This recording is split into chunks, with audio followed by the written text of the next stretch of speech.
আজকে আমরা আমাদের চন্দ্রগিরি হিলের যে যাত্রাটা এটা বিস্তারিত আপনাদের সাথে শেয়ার করব, যা আমি আগে কখনো জানতে পারিনি। সো আশা করি এটা আপনাদের জন্য খুবই হেল্পফুল হবে। আমরা প্রায় 10টার দিকে এখানে চলে আসি। এসে প্রথমেই আমরা আসলে টিকিট কাটি। এখানে নেপালিদের জন্য আসলে খুবই কম রেট, বাট সার্ক কান্ট্রি যে সদস্য আছে তাদের জন্য ডিসকাউন্টের ব্যবস্থা আছে। ইউরোপিয়ানদের জন্য আরও অনেক বেশি। আমরা যারা বাংলাদেশি তাদের আসলে 1320 টাকা লাগবে। আমরা কেবল স্টেশনে চলে আসছি। এখানে এসে কেবল স্টেশনে চেপে বসলাম।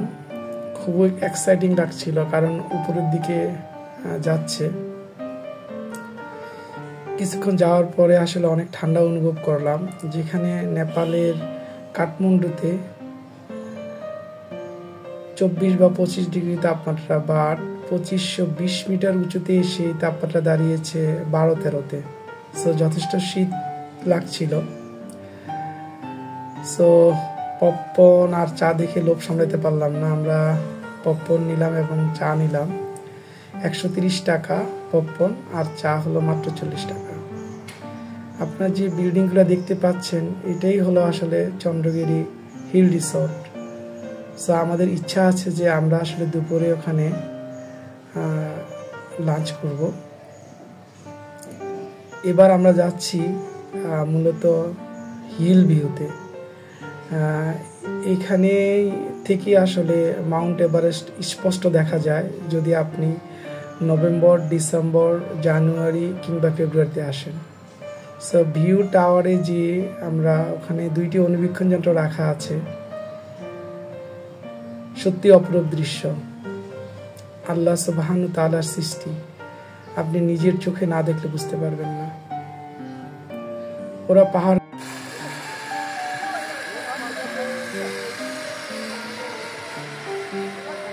গুলোকে আসলে ইউজ করেছে, অনেক সুন্দর সুন্দর রাইডের ব্যবস্থা করেছে। এটা হলো একটা রেস্টুরেন্ট। খুবই কম দামে আপনি এখানে আসলে খাবার অর্ডার করতে পারবেন। এবং যেহেতু আমরা বলছিলাম যে আমরা চন্দ্রগিরি হিল রিসোর্টে গিয়ে দুপুরে লাঞ্চ করব, সো প্রায় 12টা বেজে গেছে। এখন আমরা হিল রিসোর্টের উদ্দেশ্যে। এক একজনের জন্য 2000 টাকা। সো আমরা 3 জন ছিলাম। কাউন্টারে যে ছেলেটা ছিল ও বলতেছিল যে 2টা টিকিট নিলেই আসলে 3 জনের খাওয়া হয়ে যাবে। সো পাহাড়ের আঁকাবাঁকা রাস্তা ধরে আমরা যাচ্ছিলাম। বলে রাখা ভালো যে নেপালে এসে আমরা চেষ্টা করেছিলাম এখানে থাকার জন্য রাত্রে, কিন্তু আসলে কোনোভাবেই আমরা রুম পাচ্ছিলাম না। সো যদি কেউ এখানে থাকতে চান রাতে, তাহলে আপনাকে ঢাকা থেকেই রুম বুকিং দিয়ে আসতে হবে। এখানে রুম রেট খুব বেশি না, মোটামুটি 12-13 হাজার টাকায় আসলে রুম পাওয়া যায় প্রতি রাতের জন্য। বলে রাখা ভালো যে এখানের বিল্ডিংগুলো এমনভাবে তৈরি করা যাতে আপনি রুম থেকেই মাউন্ট এভারেস্ট দেখতে পারেন। সো রুম থেকে আপনি আবার দেখতে পারবেন।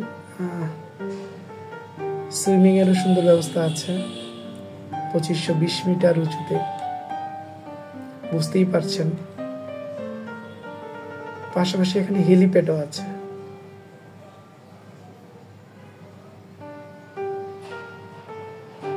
প্রায় 2:30টা বেজে গেছে। সো আমরা রেস্টুরেন্টে চলে আসি। এখানে এসে আমাদের 4000 টাকার কুপন ছিল, ওটা জমা দিলাম এবং আমরা মেনু লিস্ট থেকে আসলে খাবারের অর্ডার দিলাম।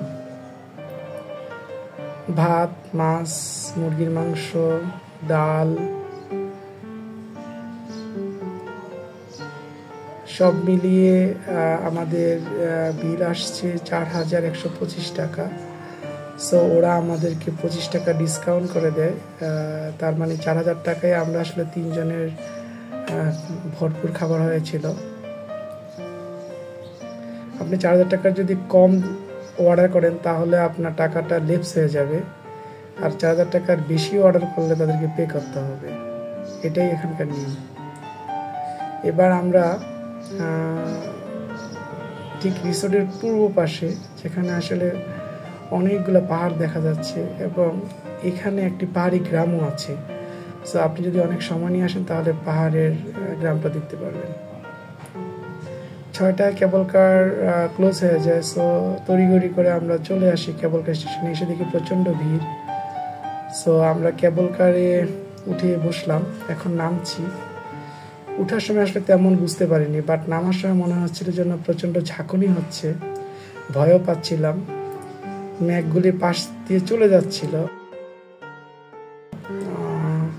সে এক অন্যরকম দৃশ্য। সত্যি আল্লাহ সুবহানাহু ওয়া তাআলার এক অপরূপ সৃষ্টি এই পাহাড় জমিন। যেটা বলছিলাম যে আসলে বাংলাদেশ থেকে নেপালে যেতে বিমান ভাড়াটাই বেশি মূলত। সো আপনি যদি বিমান ভাড়াটা একটু আগে ভাগে কেটে রাখেন বিমানের টিকিটটা, তাহলে 20,000 টাকার মধ্যে পেয়ে যাবেন। দেন নেপাল বিমানবন্দর, কাঠমান্ডু বিমানবন্দর থেকে আপনি ওদের পর্যটন নগরী যে থামেল আছে সেখানে যেতে পারেন, যেখানে আসলে পর্যটকরা থাকেন এবং মার্কেটিং করার জন্য আসলে থামেল বেস্ট। সো ওখানে আপনি মূলত এক রাতের জন্য 500 টাকা থেকে 15,000 টাকা পর্যন্ত রুম ভাড়ায় হোটেল পাবেন। সো আপনার পছন্দ মতো আপনি হোটেল ভাড়া নিতে পারেন ওখানে। আর থামেল থেকে চন্দ্রগিরি যেতে আপনার লাগবে 700 থেকে 750 টাকা। তারপর কেবল কারের জন্য আপনাকে দিতে হবে 1320 টাকা। সো আমি যদি বলি আপনার খরচ এইটুকুই। তবে যদি আপনি গ্রুপে যান তাহলে আপনার ট্যাক্সি ক্যাবের ভাড়াটা আপনার কম পড়বে এবং হোটেল ভাড়াটাও আপনার কম পড়বে যদি শেয়ারে থাকেন।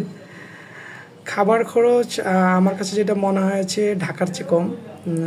এবং আপনি যদি থামেলে থাকেন ওখানে আপনি শপিং করতে পারবেন, পাশাপাশি ওখানে আপনি হালাল ফুড, কিছু তার্কিশ রেস্টুরেন্ট আছে, ওখানে আপনি হালাল ফুড খেতে পারবেন। সো হালাল ফুডের জন্য আপনাকে খুব বেশি দূর যেতে হবে না, থামেলের আশেপাশেই পেয়ে যাবেন। আরেকটা বিষয় হলো যে নেপালের এক রুপি বাংলাদেশে 85 পয়সা। সো টাকার দিক থেকেও খুব বেশি ডিফারেন্স না, আপনি টাকায়ও মোটামুটি কাছাকাছি। শপিংয়ের জন্য থামেল ইজ দ্য বেস্ট, আপনি ওখান থেকে অনেক শপিং করতে পারবেন।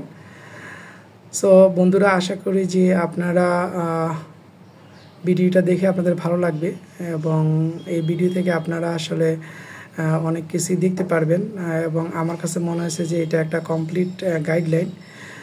সো এইটা যদি এই ভিডিওটা আপনি পুরোপুরি দেখলে আসলে আপনাকে নতুন করে আর কোনো ভিডিও দেখতে হবে না। আপনি সহজেই ঢাকা থেকে কাঠমান্ডু থেকে থামেল থেকে চন্দ্রগিরি ঘুরে আসতে পারবেন। সো আপনাদেরকে এই ভিডিওটা দেখার জন্য অসংখ্য ধন্যবাদ। আশা করি পরবর্তী ভিডিওতে নতুন কোনো স্থানের কথা বলবো।